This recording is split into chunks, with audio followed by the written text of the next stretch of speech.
नमस्कार, मैं काजल मिश्रा। स्वागत है आपका एनएल लाइव। नजर डालते हैं हरियाणा की मुख्य खबरों पर। अगर आप भी रोजाना यूपीआई ऐप्स जैसे गूगल पे, फोन पे या पेटीएम से करते हैं पेमेंट, तो अब हो जाए सतर्क। National payment corporation of India UPI system में नए एपीआई नियम करने जा रहे हैं लागू, जिसका आपके रोजमर्रा के ट्रांजैक्शन पर पड़ेगा सीधा असर। ये बदलाव न केवल आपकी सुविधा को करेंगे सीमित, बल्कि आपके बैलेंस चेक और ट्रांजैक्शन स्टेटस जैसे फीचर्स भी लगाएंगे सीधी रोक। एनपीसीआई का है कहना कि यह कदम सिस्टम पर बढ़ते लोड को कम करने और सेवाओं को सुचारू बनाए रखने के लिए है जरूरी। कुरुक्षेत्र में विधायक अशोक अरोड़ा के साथ हुए विवाद में हरियाणा कांग्रेस शीर्ष नेताओं ने खोल दिया है मोर्चा। कांग्रेस नेताओं का समर्थन करने पर सिरसा के विधायक गोकुल सेतिया का छलक उठा दर्द। कांग्रेस विधायक ने अपना दर्द बयां करते हुए कहा कि शायद कांग्रेस के नेता उन्हें नहीं समझते अपना। जब भी उनके साथ हुए जाति कोई नहीं आया है साथ, किसी भी नेता ने नहीं दिया साथ और सभी देख रहे हैं खामोश। ऐसे में कांग्रेस विधायक की यह पोस्ट चर्चा का बन चुकी है विषय।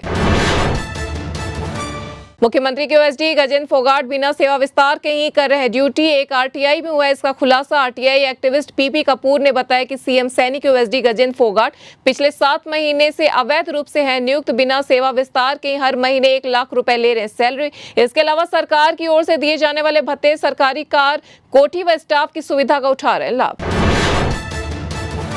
पानीपत जिले के सराना उपमंडल के लाखू बुआना गांव के सरपंच विवाद का मामला पहुंच गया सुप्रीम कोर्ट। सुप्रीम कोर्ट ने पंजाब एवं हरियाणा हाई कोर्ट को दिए निर्देश। 23 मई को एक पक्ष की रिवीजन पर सुनवाई करते हुए सुप्रीम कोर्ट ने कहा कि हाई कोर्ट इस मामले का गर्मी की छुट्टियों से पहले करे फैसला। साथ ही याचिकाकर्ता को तुरंत हाई कोर्ट में अर्जी दाखिल करने को है कहा, जिस पर हाई कोर्ट तुरंत प्रभाव से करे सुनवाई।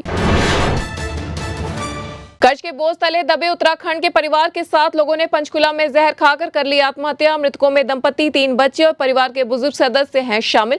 एक कार में मिले हैं सभी के शव। देहरादून नंबर की बताई जा रही है कार। प्रवीण मित्तल, उनके पिता देशराज मित्तल के रूप में हुई है। मृतकों में 2 की पहचान।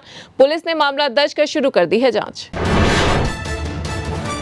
करनाल में युवक ने क्लासमेट रही युवती के घर जाकर कर लिया आत्मदाह। युवक पेट्रोल की बोतल लेकर गया उसके घर, वहां उसने खुद को लगा लिया। गंभीर हालत में उसे अस्पताल में ले जाया गया, जहां इलाज के दौरान उसकी हो गई मौत। युवक के परिजनों का है आरोप कि गर्लफ्रेंड ने ही उसे मिलने के लिए बुलाया था घर। वहां लड़के के पिता और परिवार के अन्य लोगों ने उसकी जलाकर कर दी हत्या। चरखी दादरी जिले के बादड़ा कस्बे में एक ऑयल मिल में लग गई आग। आग लगने की इस घटना में मिल की मशीन, स्टॉक और तेल आदि का हुआ है नुकसान।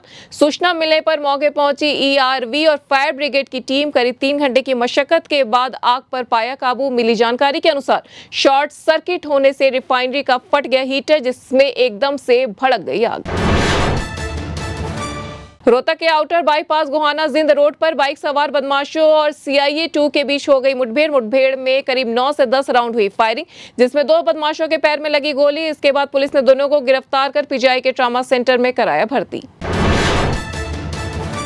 हरियाणा में कोरोना के तेजी से बढ़ रहे केस। 9 दिन में मिल चुके हैं 14 मरीज, इनमें से 1 मरीज को मिली है इंटरनेशनल ट्रैवल हिस्ट्री भी। देश में कोरोना के नए वेरिएंट ने बढ़ा दी है चिंता। अब तक हो चुकी है 6 मौतें।